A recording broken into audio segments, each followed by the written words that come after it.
বর্ষা আসবো আসবো করেও দক্ষিণবঙ্গে বর্ষার দেখা নেই। ভ্যাপসা গরমে মানুষ অষ্টাগত হয়ে পড়ছে।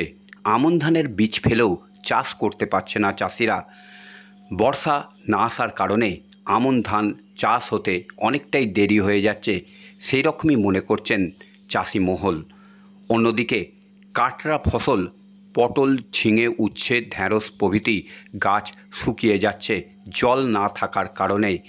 সেচ করে যে চাষ করবে তার জন্য নদী, নালা, পুকুরের জল ক্রমশ শুকিয়ে যাচ্ছে।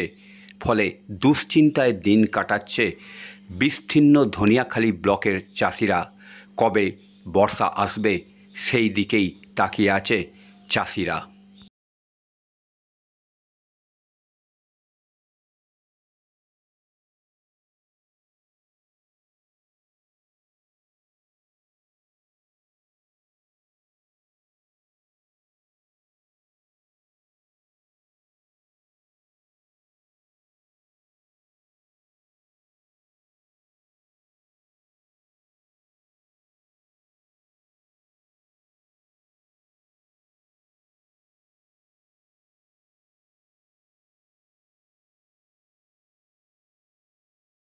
চাষের অবস্থা বলবেন না, এই তো বৃষ্টির জন্য একদম বীজতলা নষ্ট হয়ে যাচ্ছে। আর ওই যে আমাদের পাট চাষ, ওটা তো একদম হুগলির একদম প্রধান চাষ ছিল, সেটাও নষ্ট হয়ে যাচ্ছে। নদীতে, খালে, বিলে জল নেই। আকাশে মেঘ ধরছে, আকাশে কোনো বৃষ্টিই হচ্ছে না। প্রচণ্ড চাষিরা ক্ষয়ক্ষতির মধ্যে চলছে এখন। বিশেষ করে কি অবস্থা এখন? অবস্থা খুবই খারাপ অবস্থা, দেখতে পাচ্ছেন তো, খুবই খারাপ অবস্থা।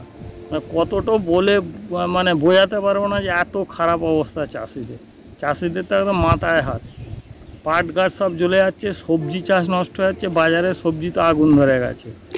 এবারে ধান চাষ কি দেরি হয়ে গেল এই বৃষ্টি না হওয়ার জন্য? প্রচণ্ড তো দেরি তো হবেই, অনেক দেরি হয়ে যাচ্ছে, অনেক দেরি হয়েছে ধান চাষ। আপনার নাম? আমার নাম হচ্ছে কাশীনাথ বেরা। কোথায় বাড়ি? রাধাবল্লভপুর।